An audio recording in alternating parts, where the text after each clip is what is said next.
বাংলাদেশের গোটা পরিস্থিতি যে জায়গায় যাচ্ছে, একে তো ভারতের সঙ্গে যুদ্ধ জিগির, তার মধ্যে খুব স্বাভাবিকভাবেই ট্রাম্প 20 তারিখ শপথ নেওয়ার এই যে জায়গাটা, মানে 20 বাংলাদেশ আর এই 20 মানে তারিখ 20, এটা একখানা খুব ভয়ঙ্কর পরিস্থিতির মধ্যে পড়তে হচ্ছে মোহাম্মদ ইউনূস সরকারকে। খুব স্বাভাবিকভাবেই আজকে যে বিষয় নিয়ে আলোচনা করব, বাংলাদেশের বহু পরিস্থিতি আপনাদের সামনে তুলে ধরেছি, কিন্তু এবার পলায়নের কি চেষ্টা করছেন, তাহলে মোহাম্মদ ইউনূস কোথায় বা পালাবেন, গোটা পরিস্থিতি তুলে ধরবো এই জায়গা থেকে। অত্যন্ত গুরুত্বপূর্ণ, শিওরে ট্রাম্প ইউনূসের সুইস জাম্প, যেটা বলছিলাম, ট্রাম্পের শপথের পরদিনই কি দেশ ছাড়ছেন ইউনূস? গন্তব্য কি মধ্য ইউরোপের দেশ? মার্কিন রাষ্ট্রদূতের হুঁশিয়ারির পরই এই সিদ্ধান্ত। মার্কিন তোপের মুখে ইউনূসের উপদেষ্টারা। 7 দিন আগেই পালিয়েছেন ইউনূস কন্যা। মার্কিন চাপে বড় সিদ্ধান্তের পথে বাংলাদেশ সেনাবাহিনী। একের পর এক প্রশ্ন, যে প্রশ্নের জায়গাটা অনেকটাই খোলাসা করব, কারণ আপনারা জানেন যে বাংলাদেশ একেই ধুঁকছে, একেই তো সেখানকার কর ব্যবস্থার যে পরিস্থিতি তৈরি করেছেন, যেভাবে যে হিসেবে লোন নিয়েছেন, সেই পরিস্থিতিতে দাঁড়িয়ে দেশের মানুষ কি অবস্থায় থাকবেন তার কোনো ঠিকানা নেই। আর এরই মধ্যে যুদ্ধজিগি, তারই মধ্যে ট্রাম্পের শপথ গ্রহণ, আর এটাই খুব ইম্পর্টেন্ট হতে চলেছে। আমাদের সঙ্গে সত্যজিৎ মুখোপাধ্যায়, আমার চিফ রিপোর্টার, এই মুহূর্তে রয়েছে। সত্যজিৎ, অত্যন্ত গুরুত্বপূর্ণ এবং প্রাসঙ্গিক যে জায়গা, আমরা তো বহু পরিস্থিতি আলোচনা করেছি, এই পরিস্থিতিটা কোন জায়গা থেকে মনে হচ্ছে চাপের জায়গা? না, চাপের জায়গা তো অবশ্যই, তার কারণ যে বিষয়টা মনে মতো বলছো, তাতে একটা বিষয় যে আজকে আরজিকর ইস্যুতে একটা কি হবে পরিস্থিতি আছে, এবং দীর্ঘদিন সে আন্দোলন চলেছে, এবং একই সঙ্গে সেই আন্দোলনের দিকে এবং এই রায় কোর্টের কি হবে সেদিকে আমাদের নজর আছে। কিন্তু একই সঙ্গে সীমান্ত পারের অভিঘাত পেরিয়ে যে আঘাত, তা তো সরাসরি বাংলাকে আঘাত করবে। ফলে সেই আঘাত তো আমাদের সে সম্পর্কে সজাগ থাকতেই হবে, এবং কোনোভাবেই আমরা বাংলাদেশের যে চলমান নৈরাজ্যমূলক পরিস্থিতি তাকে উপেক্ষা করতে পারি না। যে কারণে আমরা এই রাজ্যের কথা ভেবে, রাজ্যের মানুষের কথা ভেবে, আমাদের দেশের নিরাপত্তার কথা ভেবে বারে বারে এই ধরনের তথ্য জানাচ্ছি। যেমনভাবে আরজিকর গুরুত্বপূর্ণ, তেমনভাবে সীমান্ত পারের এই নৈরাজ্য গুরুত্বপূর্ণ নিরাপত্তার জায়গা থেকে। প্রত্যেকটি ভারতীয়কে, বাঙালিকে, পশ্চিমবঙ্গের মানুষকে সতর্ক থাকতে হবে এই চলমান নৈরাজ্য সম্পর্কে।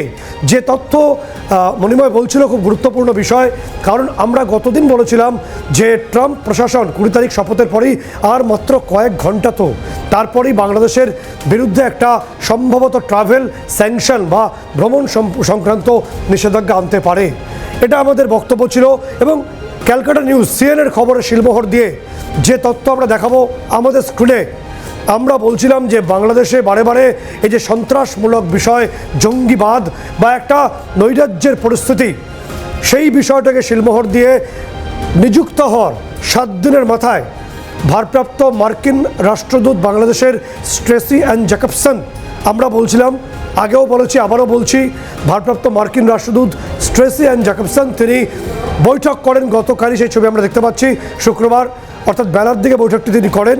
খুব গোপনে বৈঠকটি হয়, এবং সেখানকার উপদেষ্টা আসিফ নজরুলের সঙ্গে বৈঠক করেন।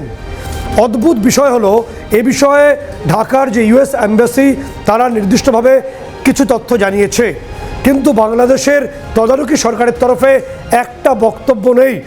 দেশটার নাম আমেরিকা, সারা পৃথিবী যাকে মেনে নেয় বা মেনে নিতে বাধ্য হয়, সেই দেশের ভারপ্রাপ্ত রাষ্ট্রদূত যখন বৈঠক করে, তখন তদারকি সরকার বা মৌলবাদ নিয়ন্ত্রিত সরকার তারা চুপ করে বসে থাকে।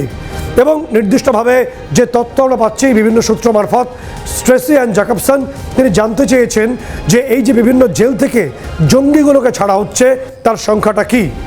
এই যে 144 জন জঙ্গিকে ছাড়া হয়েছে, কি ভিত্তিতে ছাড়া হলো, যাদের বিরুদ্ধে ডেথ সেন্টেন্স রয়েছে অর্থাৎ মৃত্যুদণ্ডের আদেশ রয়েছে, তাদেরকে ছেড়ে দেওয়া হলো, তার কারণটা কি। এ বিষয়ে নাকি আসিফ নজরুল, আপনারা ছবিতে দেখতে পাবেন, বডি ল্যাঙ্গুয়েজ বলছে একেবারে কাঁচা খুলে গেছে আসিফ নজরুলের বডি ল্যাঙ্গুয়েজ। দুটি দেশের মধ্যে যখন বৈঠক হয় আন্তর্জাতিক স্তরে, তখন বডি ল্যাঙ্গুয়েজ একটা বড় কথা বলে, কূটনৈতিক বা ভাষায় সেটা বলা হয়। আসিফ নজরুলের বডি ল্যাঙ্গুয়েজ দেখে নিন দর্শকরা, একেবারে কাঁচা খোলা পাবলিকের মতো অবস্থা তার, বসে আছেন তিনি। এবং ভালো করে ফলো করে দেখবেন যে বাংলাদেশের যে শিষ্টাচার, সৌজন্যে এই ধরনের বৈঠকে প্লেটে যে খাবার থাকে সেখানে ফল থাকে, শীতকাল কমলালেবু অন্যান্য ফল থাকে, কিন্তু এখানে দেখা যাচ্ছে শুধুমাত্র খেজুরের উপস্থিতি। অনেকে বলছেন তারা কি খাদ্য খিলাফত করে ফেললো বাংলাদেশ, এবং যে তথ্য বলার চেষ্টা করব যে নির্দিষ্টভাবে এরপর যে তথ্য আমাদের কাছে এসে পৌঁছচ্ছে যে মোহাম্মদ ইউনূস 20 তারিখ ডোনাল্ড ট্রাম্প শপথ নেবেন আমেরিকায়, এবং তার পরের দিনই অর্থাৎ 24 ঘন্টা কাটতে না কাটতেই একদম দেশ ছেড়ে শটাং সরে পড়ছেন মোহাম্মদ ইউনূস। আমরা বলছি, দর্শকরা জেনে নিন, মিলিয়ে নেবেন, 21 তারিখে তিনি যাচ্ছেন সুইজারল্যান্ড। মোহাম্মদ ইউনূস দেশ ছাড়ছেন, বাংলাদেশ ছাড়ছেন, তিনি ছাড়ছেন 21 তারিখে, এবং তিনি একটা সম্মেলনের দোহাই দিয়েছেন।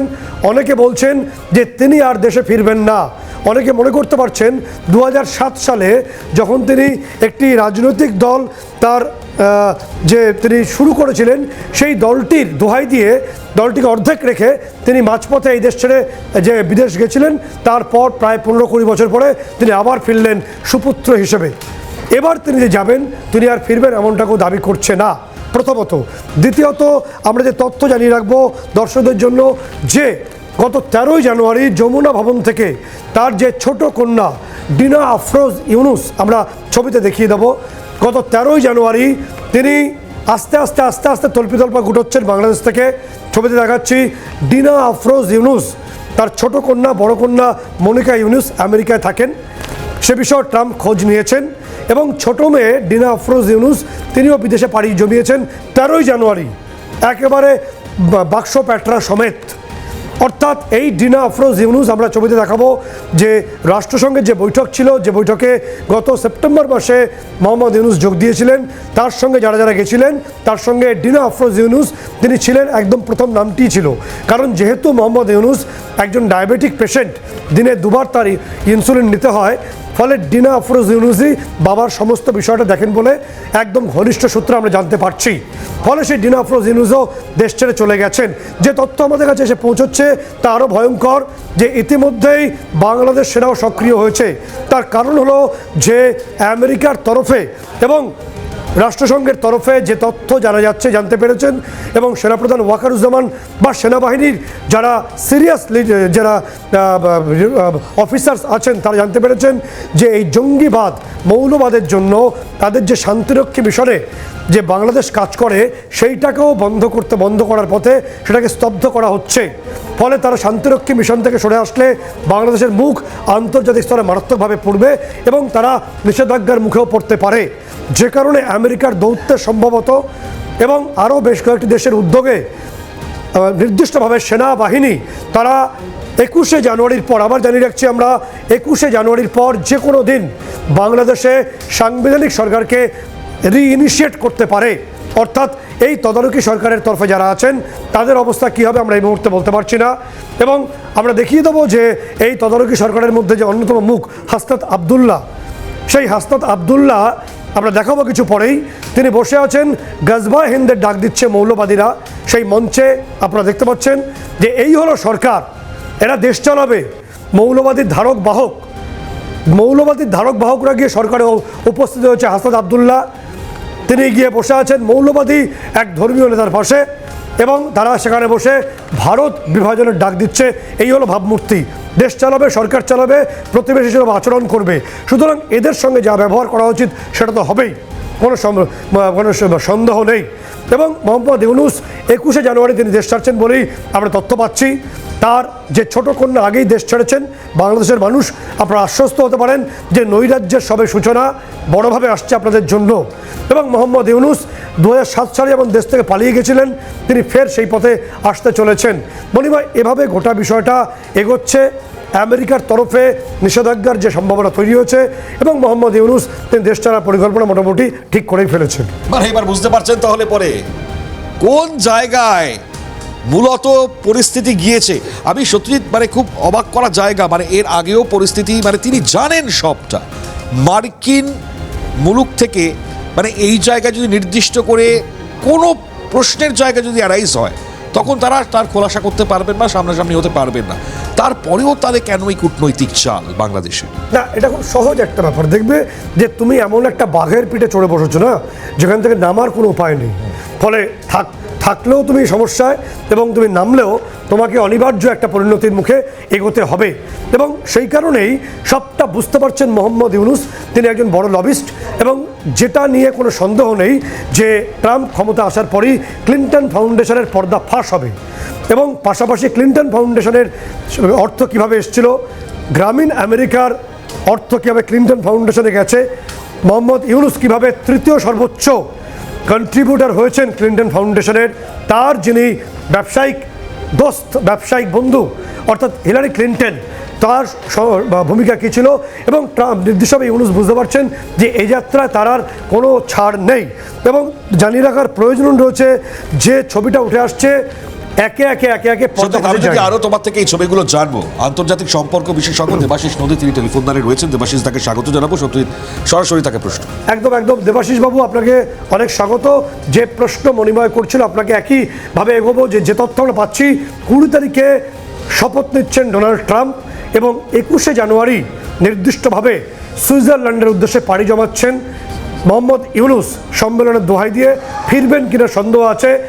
এবং একই সঙ্গে দেবাশিসবাবু, তার ছোট কন্যা নির্দিষ্টভাবে তিনিও ইতিমধ্যে, অর্থাৎ ডিনা আফরোজ ইউনূস, তিনিও 13ই জানুয়ারি দেশ ছেড়েছেন, একটি ইউরোপের কান্ট্রিতে তিনি চলে গেছেন।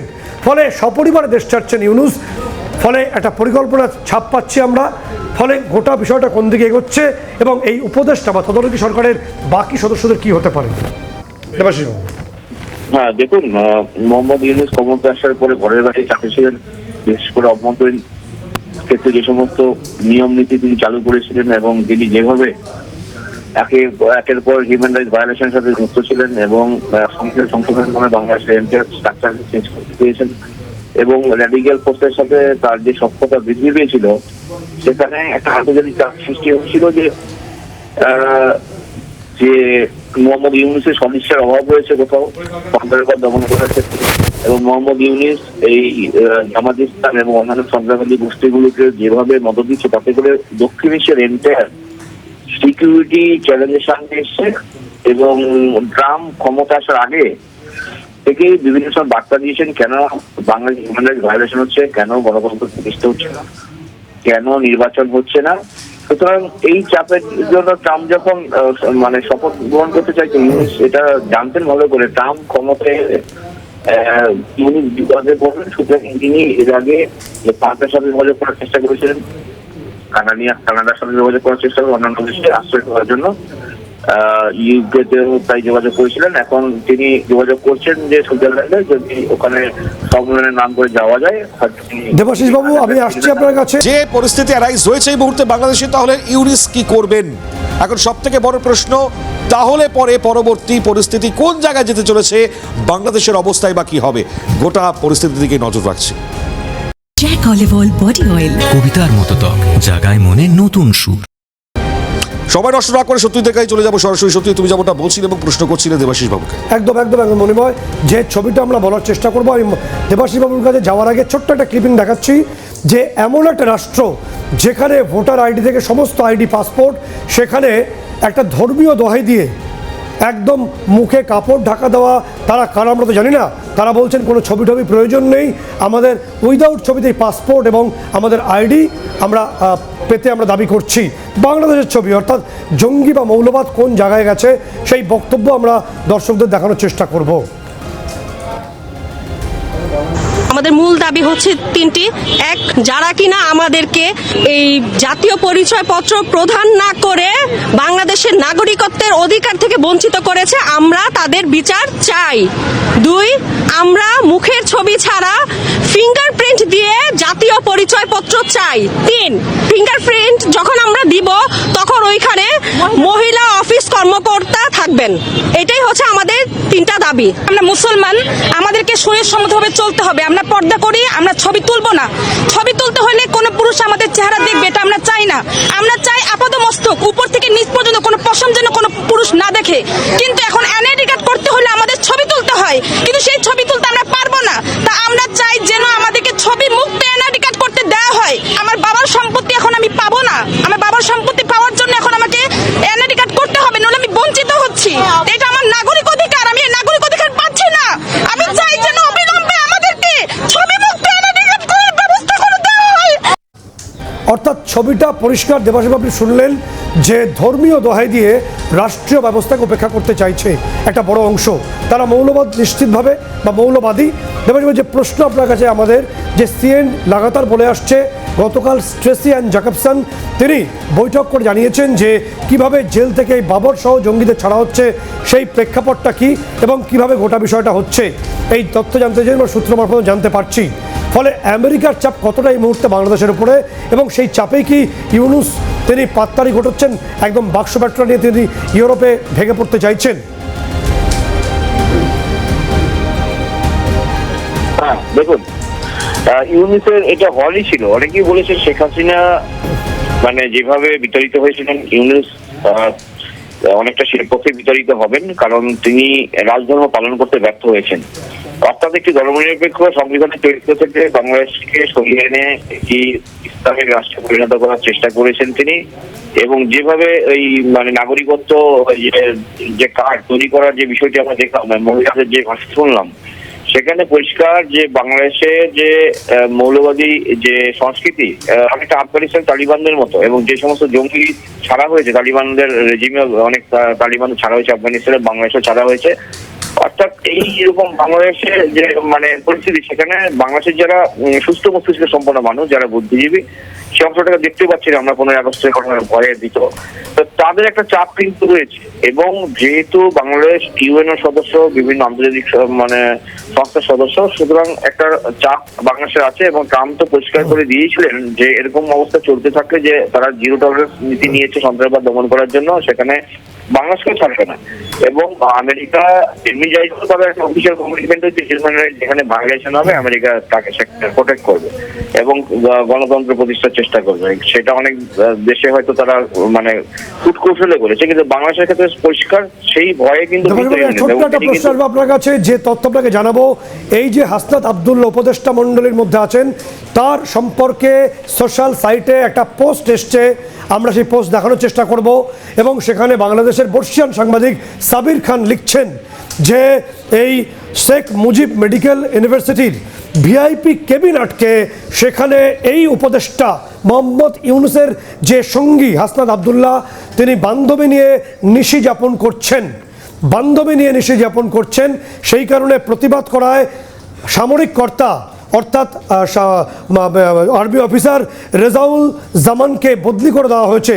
এই হাসনাত আব্দুল্লাহ সম্পর্কে সরব হয়েছেন, তার বান্ধবী নিয়ে নিশি যাপন করছেন একটি ইউনিভার্সিটির কেবিন বুক করে।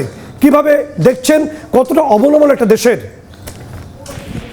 দেশে তো অবনমন ঘটেছে, এটা শুধু নতুন নয়। এর আগে দেখেছি উপদেষ্টা মন্ডলীর অনেকের বিরুদ্ধে এরকম কেস এসছে, তারা বিভিন্ন ভ্রষ্টাচারী একই দুর্কর্ম করেছেন, এবং সেখানে তারা এদিকে দেখাচ্ছেন তারা কত ইসলামের ভক্ত, তারা পর্দাসীন এবং তারা শরিয়া মানেন, কিন্তু তারাই বেশি আইন ভঙ্গ করছেন।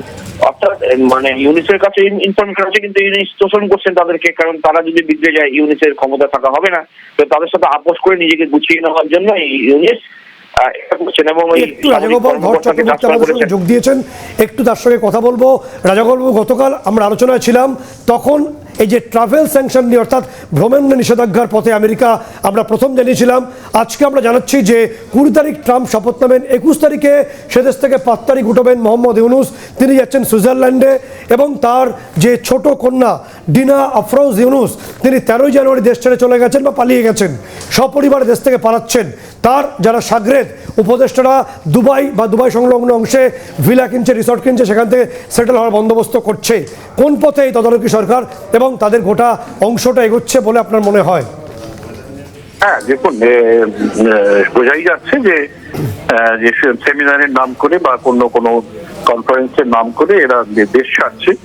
এবং যেহেতু এদের নানাবিধ ঠিকানা দেশে দেশে মোড় ঘর আছে, এটাই এদের ক্ষেত্রে প্রযোজ্য। তাই যদি দেখে যে অবস্থা খারাপ হচ্ছে আর দেশে ফিরবে না, এরকমই একটা অবস্থা বাংলাদেশে হয়ে আছে। যাদের ক্ষমতা আছে তারা চলে যাচ্ছে, এবং সাধারণ মানুষ তারা ধর্মের নামে কখনো গরিব অসহায়ের উপর আক্রমণ করছে বা সংখ্যালঘুরও আক্রমণ করছে। বাংলাদেশ যে উন্নতিটা করেছিল সেখান থেকে অনেকটাই পিছিয়ে যাচ্ছে। এখন বোঝাই যাচ্ছে যারা মৌলবাদের জিগির তুলে ক্ষমতায় এসেছে তারা নিজেদের স্বার্থ রক্ষা করতেই তারা ব্যস্ত। জনগণের যে দুর্দশা তাটা নিরসনের তাদের কোনো চেষ্টা নেই। একটা বিষয় চলে আসছে যে আমরা রাজাগোপাল, আমরা টানা বলছিলাম, লাগাতার বলছিলাম যে ভারপ্রাপ্ত মার্কিন রাষ্ট্রদূত স্ট্রেসি অ্যান জ্যাকবসন তিনি কিছু করতে এসেছেন মিশন নিয়ে, এবং শুক্রবার দিনে বৈঠক হয়, অত্যন্ত গোপনে হয়। আসিফ নজরুল ছিলেন। যে তথ্য আমাদের কাছে যে পৌঁছচ্ছে, ভারপ্রাপ্ত মার্কিন রাষ্ট্রদূত তিনি জানতে চেয়েছেন যে 144 জন জঙ্গিকে কোন বেসে কোন ভিত্তিতে ছাড়া হলো, এবং এই জঙ্গি বাবর তাকে ছেড়ে কি করতে চাইছে বর্তমান তদারকি সরকার। আসিফ নজরুল বডি ল্যাঙ্গুয়েজ দেখিয়ে দিচ্ছি আমরা, নিরুত্তর ছিলেন। ফলে প্রবল মার্কিন চাপেই কি এই বর্তমান তদারকি সরকার পিছু হটছে, অর্থাৎ মৌলবাদীদের হাতে দেশ ছেড়ে তারা পালিয়ে যাওয়ার পরিকল্পনা করছে রাতের অন্ধকারে?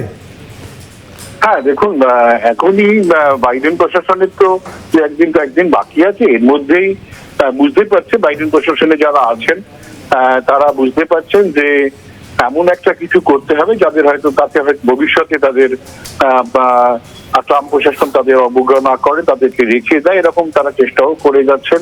কিছু কিছু চেষ্টা করেছেন কি করে বাইডেনের যারা সমর্থন করেছিলেন তাদেরকে বাঁচানো যায়। যখন দেখছে না বাঁচানো যাচ্ছে না, তখন উল্টো পথে সবাই প্রশাসকরা সারা বিশ্বেই এই কাজটাই করে। এই ট্রানজিশন পিরিয়ডে এটা সবাইরই চমকে দেওয়ার মতন কাজ করে। কিছুদিন দেখানো, কিছুদিন যার হয়ে এসছে তার কথা বলে, তারপর যেই দেখছে আর কিছু করা যাচ্ছে তখন পাল্টে যায়।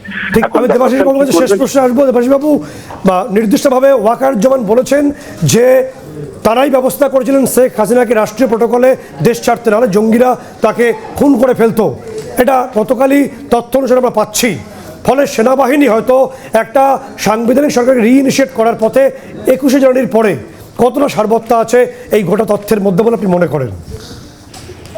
দেখুন, সামরিক বাহিনী কিন্তু বিরক্ত। সামরিক বাহিনী এই বিগত 4 মাসে যেইভাবে মানে তারা অসম্মানিত হয়েছেন, এবং এই মৌলবাদী গোষ্ঠী এবং উচ্ছৃঙ্খল ছাত্র সমাজের কাছে তারা কাঁধে হাত দিয়ে সামরিক বাহিনীর সাথে দাঁড়িয়ে ছবি তুলেছেন। অর্থাৎ সামরিক বাহিনী যে গরিমা হারিয়েছেন, সামরিক বাহিনী কিছু করতে পারছেন না। 144 ধারা জারি করার পরে ওখানে বিভিন্ন গন্ডগোল হলে গুলিয়ে চালাতে পারছেন না, কারণ তাহলে আবার একটা 5th আগস্ট হবে।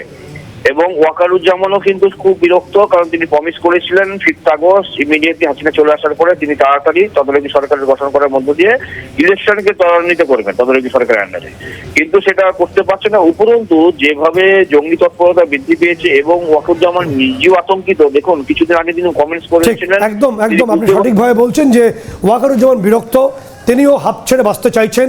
এই মৌলবাদী সরকারের থেকে সবাই বাঁচতে চাইছে বাংলাদেশের সে সমস্ত মানুষ যারা গণতন্ত্রে বিশ্বাস করেন, লুঙ্গিতন্ত্রে নয়। মণিময়, আমাদের সঙ্গে দুজন বিশিষ্ট অভিজ্ঞ মানুষ রয়েছেন, তার বিশেষজ্ঞরা বলছিলেন, এবং গোটা ছবিটা এদিকেই যাচ্ছে যে গোটা বাংলাদেশকে নৈরাজ্যের মুখে ফেলে দিয়ে ইউনূস 21 তারিখে তিনি চম্পট দিতে চলেছেন বাংলাদেশ থেকে, এবং কার্যত দাবানলের মুখে রেখে একটা নৈরাজ্যের চলমান নৈরাজ্যকে সৃষ্টি করে আবার 2007 সালের পরে 2025-এ সেই ছবি আবার আমরা দেখতে চলেছি বাংলাদেশের ক্ষেত্রে।